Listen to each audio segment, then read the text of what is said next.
bersama di gedung yang luar biasa ini untuk bersama-sama di awal tadi kita sudah mengikuti kegiatan pengukuhan Bunda PAUD kelurahan dan kecamatan, kemudian dirangkai dengan nantinya ada sedikit materi dari kami berdua. Jadi mohon maaf sebelumnya kami di sini berdiri bukan yang paling tahu, tidak mungkin duluan tahu seperti itu ya Bunda ya. Jadi kita sini sharing saja.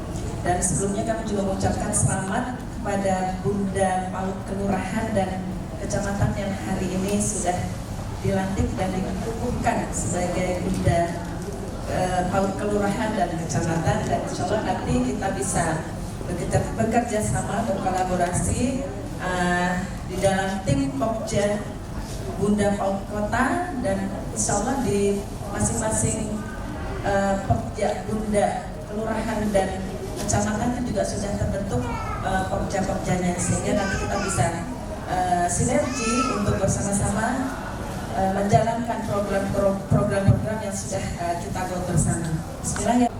GSD yang menyenangkan. Jadi gerakan ini memang sudah menyeluruh seluruh Indonesia. Harapannya ini benar-benar bisa terrealisasi.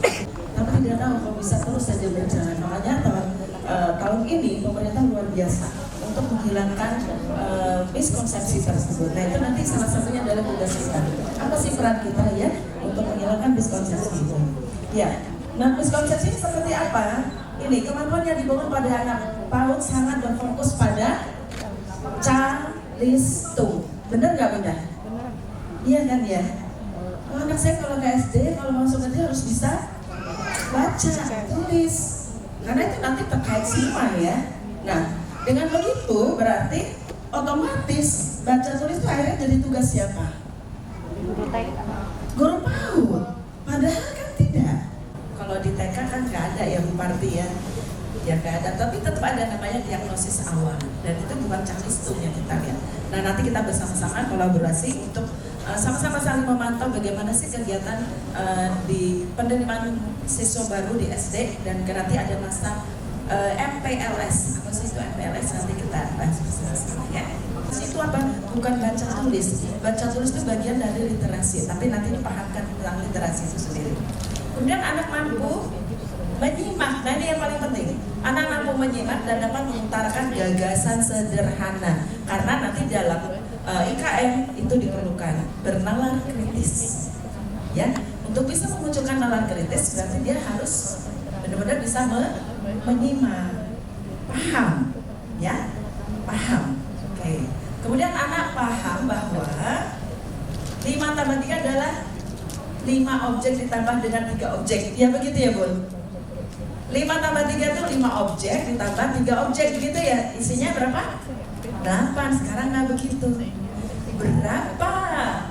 Atau bisa berapa tambah berapa sama dengan 8? Enggak. Menurut kita susah. Nah kalau 5 tambah 3 mah udah pasti 8. Karena jawabannya seperti itu, 3 objek, 5 objek. Nah sekarang kalau dia makanya dilatih untuk bernalar kritisnya di situ. Kunci ya, jadi kunci keberhasilan pembangunan SDM sepanjang hayat, dan kemudian kita sedang berusaha bersama bagaimana pemenuhan akses PAUD di seluruh kota Bontang sampai ke wilayah yang mungkin sulit untuk dijangkau itu tercapai. Jadi minimal sebelum masuk SD, anak-anak itu sudah mengenyang PAUD 1 tahun, ya itu minimal, menuju PAUD berkualitas. Dan kita mengharapkan seluruh Bunda PAUD kecamatan kelurahan bisa ikut berpartisipasi. Jadi meskipun Bunda PAUD-nya baru, tapi kalau ada file, dokumentasi maupun bukti kerja dari Pokja PAUD selama ini itu bisa dilampirkan, gitu ya. Hanya saja mungkin foto-foto yang ada Bunda PAUD-nya, nah itu dipilah yang Bunda PAUD yang sekarang.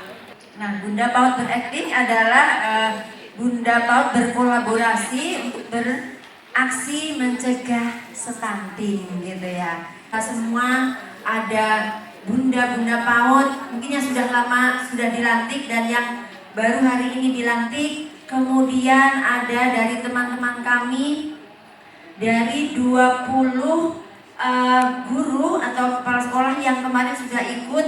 Hanya tinggal harapannya.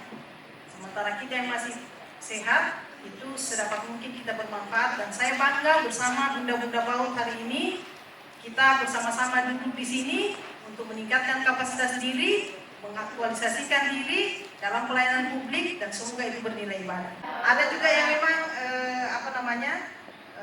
aktivitas-aktivitas sosial lainnya, dan itu sebenarnya dengan kita semakin banyak begini kita jadi semakin punya sinapsis atau sambungan-sambungan apa-apa hal yang kita harus connected gitu. Yang unconnected kita connected, yang tidak terhubung itu coba kita begini sebenarnya, begini yang harus kita lakukan. Masih loyo-loyo. Bunda PAUD? Ready. Tim apa Bunda? IGTKI Himpaudi. IGTKI Himpaudi. IGRA itu kita Igra. punya MOU ya. Perjanjian kerja bersama. Ya, perjanjian kerja bersama. Sebenarnya bukan perjanjian kerja yang bagaimana ya, kalau kesannya jadi seperti ini banget. Kita punya kesepakatan, kesepahaman bersama bahwa kita masing-masing harus melakukan apa, dan di antara situ Dinkes itu harus melakukan apa. Makanya tidak mau bilang anaknya diajari, anaknya ya. Sudah ada masa pertumbuhan, proses perkembangan anak berlangsung pesat, dan disinilah seringkali masalah terjadi stunt. Di konseling asupannya tidak bervariasi, sering infeksi, sering batuk pilek, sering apa. Kita tanya keluarganya gimana, bapak merokok dan seterusnya. Pola asuh banget kan di rumah, dan itu tidak bisa kita nakas, ada terus di setiap rumah begitu. Makanya peran-peran kita lewat di orang tua yang masuk. Saya orang tua siswa misalnya, saya gurunya itu bilang apa, pas saya aware apa guru bilang apa di grup. Nah itu strategisnya Bunda PAUD di situ. Kalau ngomong nanti di grupnya, Bu, tolong ini kelihatannya anak ini picky eater misalnya, kelihatannya milih-milih makanan, kita udah milih-milih makanan, tolong dikasihkan begini. Nah makanya pembekalan khusus berikutnya saya minta lebih tematik lagi Bunda.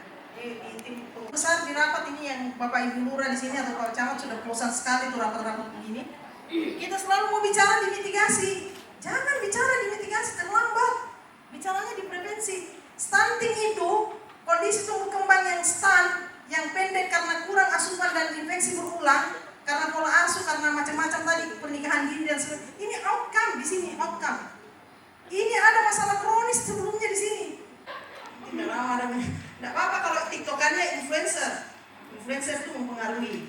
Jadi salah satu tugas Bunda PAUD nanti bikin produk TikTok yang ngajak, ayo bunda-bunda kita makan makanan sesuai isi piringku, lengkapi dengan karbohidrat, dengan protein, dengan Bunda PAUD harus produksi itu.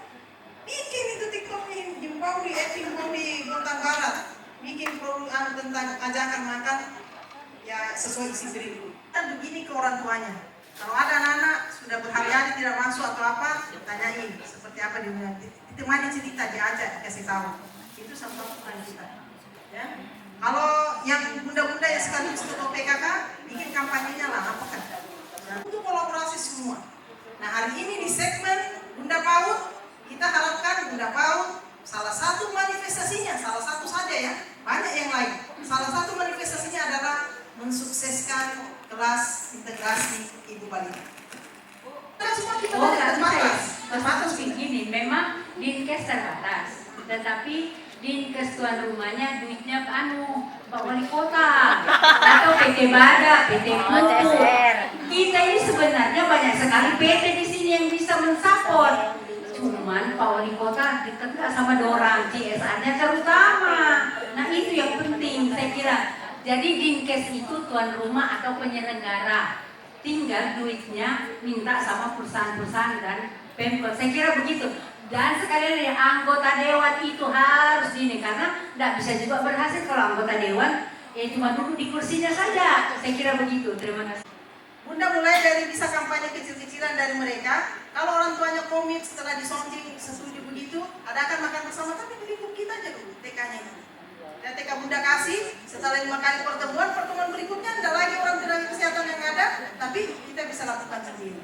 Kalau CSA tadi itu salah satu anunya lagi, saya ada bicara tadi kayak gitu. Nah ini kenapa? Itu kan harus dicari. Dan seringkali terjadi ketika kita periksa buku KIA-nya, kita periksa KMS-nya, itu udah terjadi berapa kali tidak naik. Kan harusnya dicari. Jadi akhirnya jangan dia jatuh ke stunting, jangan dia jatuh ke underweight. dan jatuh ke hosting baru. Ini sudah telat bekerjanya di sini. Maka tolong atensi kita, undang-undang PAUD, tolong lihat itu. Di di institusi kita ada 20 di situ atau 15. Tolong lihat ada ini kok aneh. Itu lebih hebat lagi. Terima kasih. Saya kira demikian. Bila Taufiq Walhidayah. Assalamualaikum warahmatullahi wabarakatuh. Waalaikumsalam warahmatullahi wabarakatuh. Ya boleh tepuk tangannya untuk kita semua. Ya luar biasa. Di dinas kesehatan, beliau juga bos saya di health promotion. Beliau memang di bidang kesehatan masyarakat, Bu Mila. Ya Bu Mila, terkait tadi yang Ibu paparkan kelas ibu balita. Tadi ada di bawah juga itu dikatakan masih kenapa ibu-ibunya tidak mau datang. Jadi kemarin hampir pada saat saya kuliah, jadi saya ada satu versi ketika saya melihat itu begini. Karena pada saat itu memberikan materi memang itu metodenya panjang. Jadi ibu-ibu itu kasihan kan, hamil, perut besar, duduk, kemudian enggak didampingi suami. Nah, itu bagus sekali. Jadi memang nanti mungkin bisa dikemas teman-teman yang di puskesmas itu memberikan materi itu bisa karena bagus sekali kelas ibu balita itu. Informasi semua dapat dari buku KIA, dari nanti persalinan, memang bagus sekali. Jadi nanti bisa dari teman-teman puskesmasnya. Karena saya juga dari puskesmas Ibu. Ini belum masuk vakum dulu ya Bu, izin dulu Bu, vakum dulu. Ya. Saya vakum dulu, nanti Agustus baru saya masuk. Menarik seperti Bunda Susma atau Bu Maya ini, nah itu sangat mendorong kalau ikut di sana melaksanakan. Dan memang evaluasi kita ke teman-teman, kalau menyampaikan jangan terlalu monoton, harus ada bumbu-bumbunya, harus ada cara memberikan pesan kunci itu supaya orang tertarik dan ingat. Nah itu salah satunya memang dari hasil penelitian. Dari kecamatan sendiri atau kelurahan ada, alhamdulillah. Kalau nggak ada tadi ya Bu, kita colek-colek ke perusahaan yang ada di sekeliling kita. Insya Allah itu bagus sekali. Jadi karena saya juga sempat ngikutin ya Bu yang sosialisasi kelas ibu dan balita itu memang luar biasa karena itu modulnya ada sesuai dengan umur anak. Itu ada beda-beda. 2 baru 3 sampai 5 kalau tidak salah pengelompokan usianya.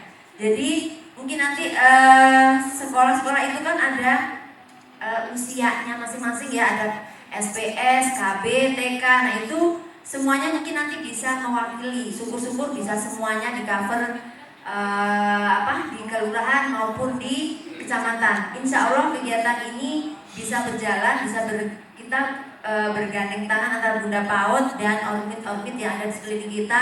Tiba-tiba dikasihkan begini ya, sudah teliti dikasih sumbangan, kelihatan fotonya. Nah ada juga yang memang sifatnya intervensi program, intervensi aksi. Nah ini kan masuk kategori itu. Kalau mereka mempersamai, mereka juga minta misalnya nanti Orika dikapasitasi ini, kemudian ada yang mempersamai pilotingnya, berapa PAUD yang jadi binaannya, itu program namanya. PAUD seluruh yang ada di Gunung Ngelai, kami gerakan makan ikan difokuskan di Posyandu sedang makan 1. Iya. Jadi dengan Orika pun kami juga kemarin ada kerjasama untuk perusahaan-perusahaan welcome kok kalau acara begini. Tinggal kita aja yang berkolaborasi dengan Pokja PAUD yang ada di kelurahan atau yang ada di kota. Ya. Kalau di Botang Barat atau di Belimbing ada KPI, ada Pertagas, ada PKT. Jadi kemarin kami sempat mengadakan kegiatan Belimbing beraktif juga untuk kampanye stunting. 3 perusahaan ini alhamdulillah ikut serta Bu. Jadi dari Pertagas menyumbang telur, jadi kita serempak makan telur bersama. Kemudian dari PKT menyumbang uang untuk konsumsi. Dari kolak pisang, dari KPI dengan program kolak pisangnya cukup banyak. Jadi hasil evaluasi intervensi dari KPI selama 1 bulan pemberian PMT, jadi kebanyakan kalau dari keluarga miskin diberikan PMT selama sehari 2 kali itu dengan keluarganya.